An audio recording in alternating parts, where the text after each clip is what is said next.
the tree that's in the back of my property that belongs to the city of Oakland Park, a big portion of it fell into my yard, blocking my entrance to get into my house.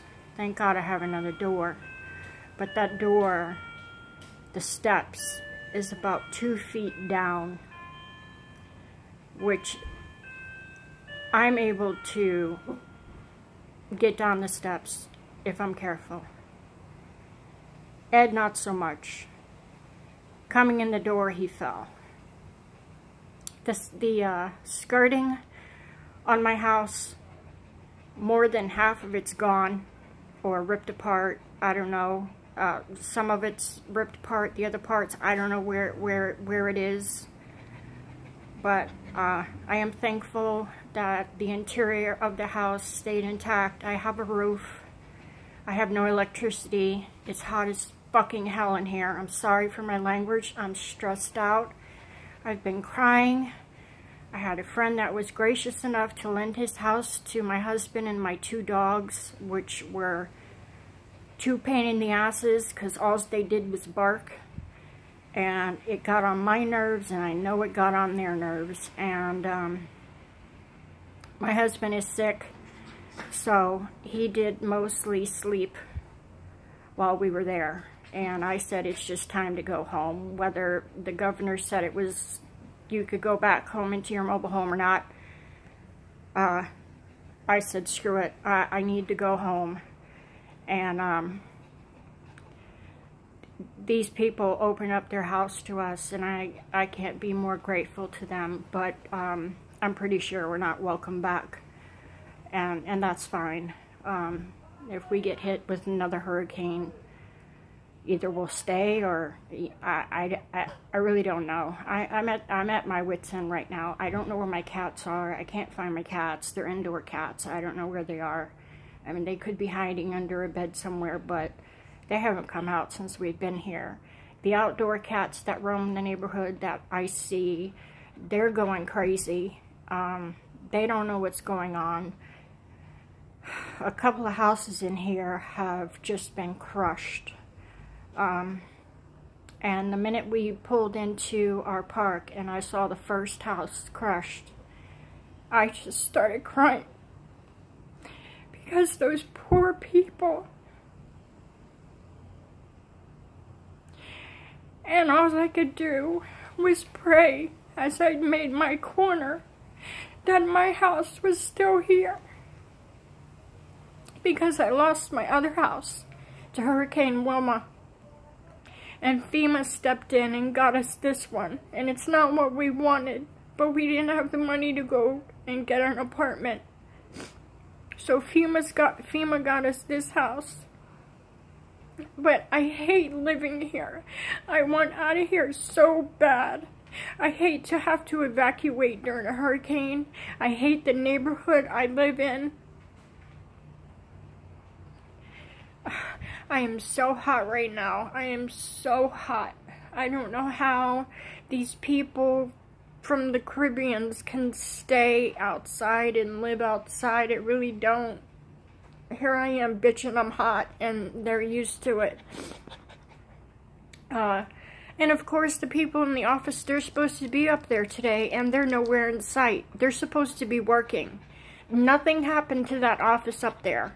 Nothing. And there's nobody there.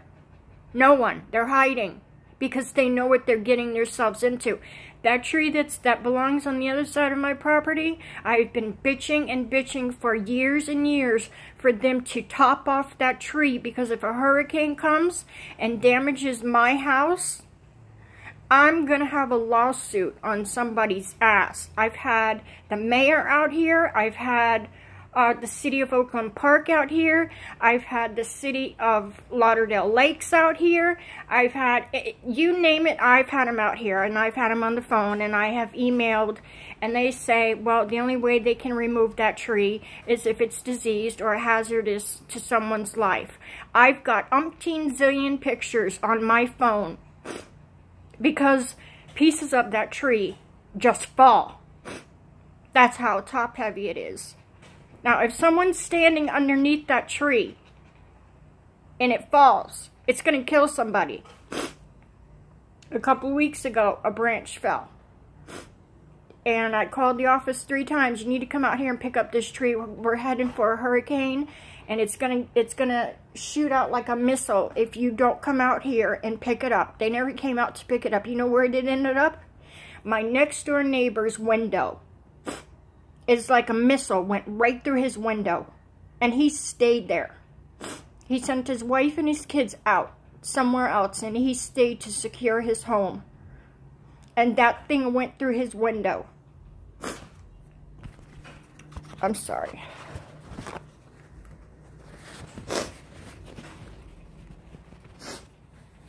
Ed looks like death. He looks like the man is dying.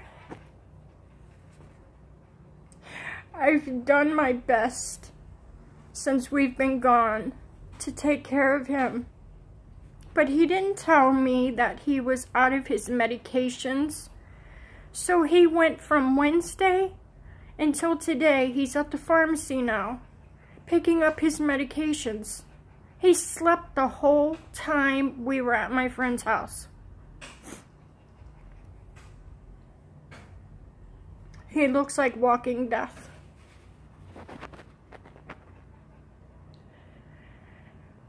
Let me see if I can show you.